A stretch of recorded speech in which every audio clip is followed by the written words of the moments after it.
بعض الاستديوهات التحليليه في الاعلام المصري يساندون اتحاد العاصمه، شو رايك ابو محمد؟ صحيح ولا انا غلطان؟ لا، الكلام ده صحيح فعلا، وانا شايفها ظاهره يعني غير طبيعيه موجوده. انا شايف دلوقتي معظم الاستديوهات التحليليه في الاعلام الرياضي المصري والمنصات كلها ما بتدعمش نادي الزمالك على لا الاطلاق. تذكر الاسماء بس. إيه؟ نعم. لا تذكر الاسماء. لا، ما بدون ذكر اسماء. تفضل. معظم الاستديوهات التحليليه لا تدعم نادي الزمالك. الاعلام الرياضي المصري لم يكن مساندا للزمالك بالشكل المناسب، ولم يكن على قدر الحدث والمسؤوليه. نادي الزمالك هو النادي المصري الوحيد الممثل للكره المصريه في المحفل الافريقي حاليا. لم ينال نادي الزمالك الدعم الكافي. بالعكس، انا كل اللي شايفه دلوقتي حاليا في الاستديوهات التحليليه حالات من التنمر على نادي الزمالك ولاعبي نادي الزمالك، حالات من التقليل من نادي الزمالك ولاعبي نادي الزمالك بدلا من المسانده والدعم.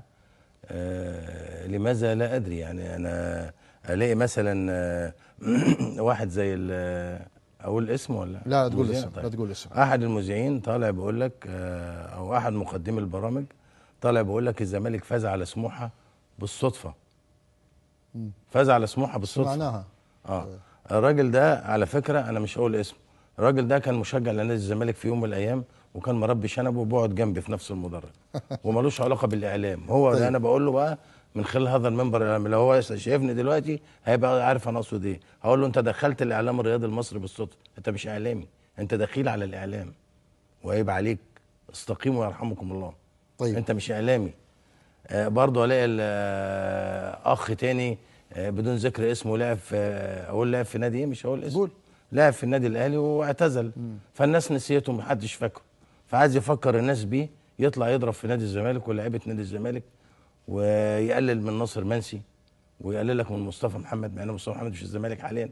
طب انت بتقلل من ناصر منسي، عيب. بتكلم باحترام على ده اللعيبه دول، يعني لعيبه زيك وانت كنت لاعب قبل كده. صحيح. فاللي بيقلل من اللعيبه ده بيبقى انسان قليل وعايز يفكر الناس بيه وعايز يعمل ترند. وانا ما بلومش عليه، انا بلوم على الاعلامي اللي مستضيفه.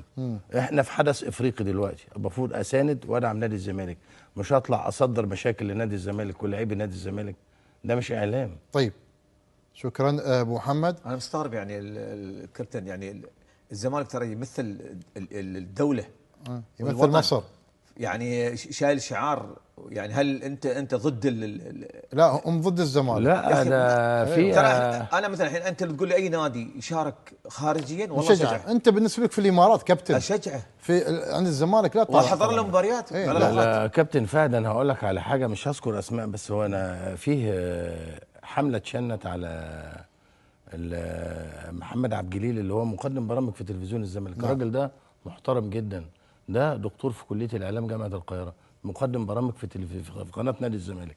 شن عليه حمله بعض الاعلاميين التلامذه وناظر الاعلام بتاعهم بدون ذكر اسماء، المشاهدين اكيد فاهمين انا اقصد ايه. طيب اتفضل. التلامذه والناظر شنوا حمله ممنهجه على هذا الاعلام الخلوق الدكتور محمد عبد الجليل. شو السبب؟ ان هو بيدعم الزمالك، في وجود قناه الزمالك قناه فئويه، من حقه يدعم نادي الزمالك، من حقه. طالعين يتنمروا عليه.